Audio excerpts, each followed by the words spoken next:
Alzheimer's, to forget a lifetime. Imagine looking into the eyes of a loved one and them not recognizing who you are. According to the 2015 Alzheimer's Statistic Report, 5.3 million Americans are living with Alzheimer's. It is the sixth leading cause of death in the United States, and 2/3 of those diagnosed are women. Today, I'd like to inform you of Alzheimer's, what it is, what are the common signs and symptoms associated with it, and what to expect once diagnosed. Many have heard of Alzheimer's and its crippling effects, but do you know what it actually is? Webster Dictionary defines Alzheimer as the mental deterioration that can occur middle or old age due to generalized degeneration of the brain.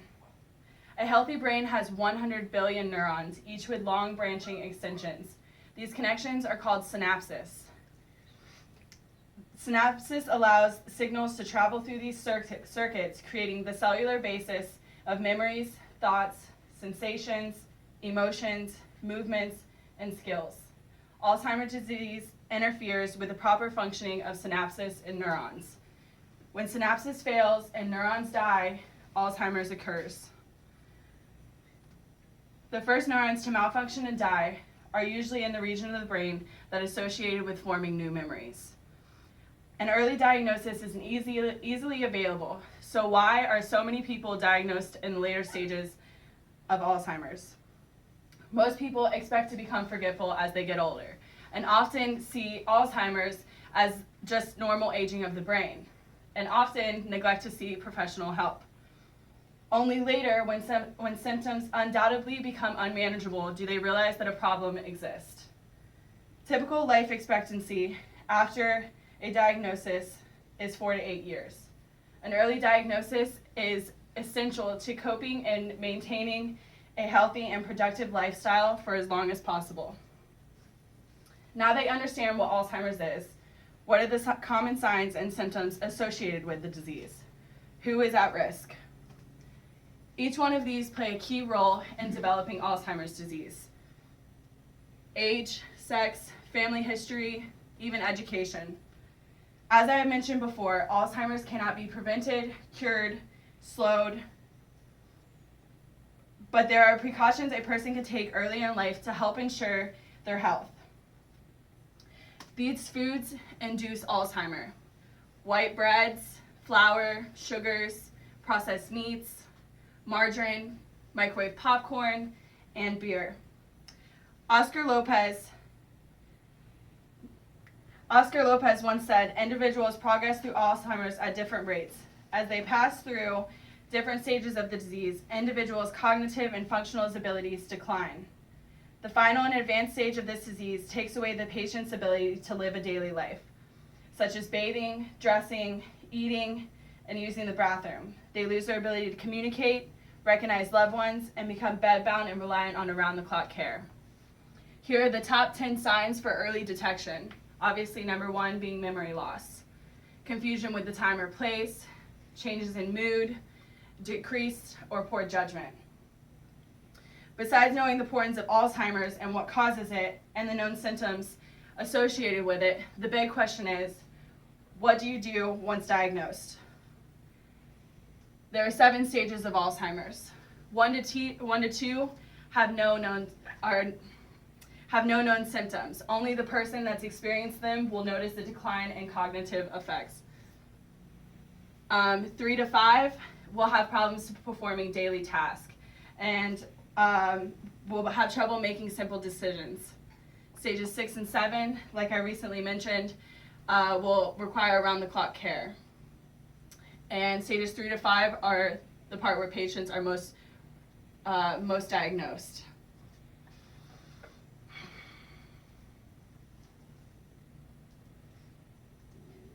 It is vital to take precautions to better ensure the quality of life for the patients. Like I have said, there is no cure, but there are pharmacological treatments to help with the symptoms of Alzheimer's. It helps temporarily improve the symptoms, but the effectiveness varies from person to person. Maintaining a healthy diet is key. Foods that boost your memory: leafy green vegetables, whole grains, coffee, and even chocolate. Staying healthy, exercising, and staying physically and mentally active can help reduce the chances of developing this disease at an earlier rate. I have a quote by Jared Kintz. He said, "Alzheimer's is the cleverest thief because she not only steals from you, but she steals the very thing you need to remember what's been stolen." In conclusion, I now know that you are all educated on Alzheimer's, what it is, what are the common signs and symptoms associated with it, and what to expect once you've been diagnosed. My grandma was diagnosed with Alzheimer's a few years ago and recently passed away due to this horrible disease. Understanding this information will make people realize the severity of it and how educating the public is truly our only option of treatment. Now I will ask, you guys have any questions? Yes? Yes, how does education play a role in developing Alzheimer's? People with higher years of education have a cognitive reserve that helps better compensate the changes in the brain. Anyone else? Why our process meats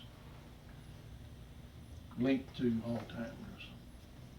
Processed meats contain nitrosamines, which causes the liver to produce fats that are toxic to the brain.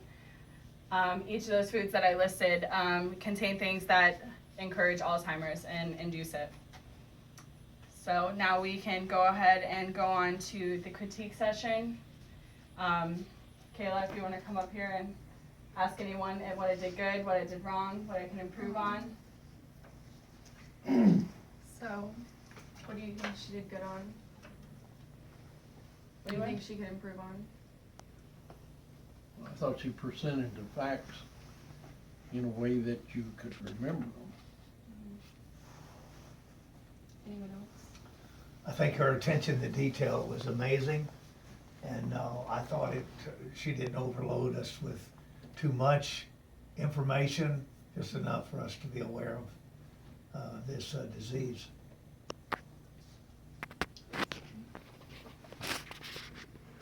I would say that the information most helpful in how to take care the process of eating the right thing that strengthens your mind while you're younger. Mm-hmm. Excellent job, I understand. Do you guys have anything that she could improve on? Don't be scared. She was a little rapid, maybe slowing down her cadence. Other than that, I thought it was an excellent job. Yes. All right, well, I suppose that is it. Thank you guys. You can go ahead and